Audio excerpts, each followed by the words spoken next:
பழைய சாதம்னு பேர் வச்சதுக்கு பதிலாக அமிர்தம்னு பேர் வச்சிருக்கலாங்க. அடடடா, என்ன ஒரு டேஸ்ட்டு, என்ன ஒரு மனம், சொல்லவே முடியாதுங்க. எனக்கு பொதுவாகவே பழைய சாதம்னா ரொம்ப ரொம்ப ரொம்ப ஃபேவரட், ரொம்பவே பிடிக்கும். ஆனால் சாப்பிட்டு ரொம்ப நாள் ஆச்சு.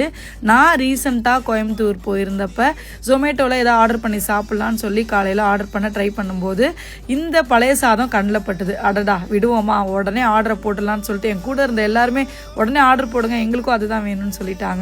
உடனே ஆர்டர் போட்டாச்சு. சூப்பராக மண்பானையில் அனுப்பியிருந்தாங்க. சைடிஷ்லாம் பார்த்தீங்கன்னா உங்களுக்கு வத்தல், மோர் மிளகா, தக்காளி பச்சடி, வெங்காய பச்சடி, கருவாட்டு தொக்கு, மீன் குழம்புன்னு சொல்லி இப்போவே வாய் ஊறுதுங்க சாப்பிட்ணும் போல். அவ்வளோ சூப்பராக இருந்துச்சு. இந்த அருமையான சாப்பாட்டு கூட ஒரு சூப்பரான ரிட்டன் கிஃப்ட் கொடுத்துருந்தாங்க. அது என்னன்னு வந்து பார்த்திங்கன்னா நாட்டு விதை பந்து. சான்ஸே இல்லை, சூப்பராக இருந்துச்சு. கண்டிப்பாக கோயம்புத்தூர் போனீங்கன்னா அதை ட்ரை பண்ணுங்கள். அது கொலாபரேஷன் கிடையாது, ஆனாலும் டேஸ்ட்டு சொல்லவே முடியாது. பேக்கிங் அவ்வளோ சூப்பராக இருந்தது. அந்த மண் சட்டி உடையாமல் நம்மளுக்கு வந்தது.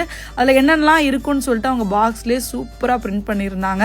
அது கூட சேர்த்து நாங்கள் கம்மங்கூழ் கூட ஆர்டர் பண்ணியிருந்தோம் ஈவினிங் சாப்பிட்றதுக்கு. அதுவும் நல்லா இருந்ததுங்க. நிச்சயமாக நீங்கள் கோயம்புத்தூர் போனீங்கன்னா ட்ரை பண்ணுங்கள். நம்மளோட பாரம்பரிய உணவான இதை ட்ரை பண்ணுங்கள். இன்னொன்று உங்களுக்கு கருவாடு மீன்லாம் வேணும்னா சைவம் கூட வச்சுருக்காங்க. உண்மையாக சொல்கிறேன், திரும்ப திரும்ப அதையே தான் சொல்கிறேன். அவ்வளோ உடம்புக்கு குளிர்ச்சியான, அவ்வளோ ஆரோக்கியமான பழையசோறு.comல கிடைக்கிற இந்த பழைய சோறு அருமையாக இருந்துச்சு.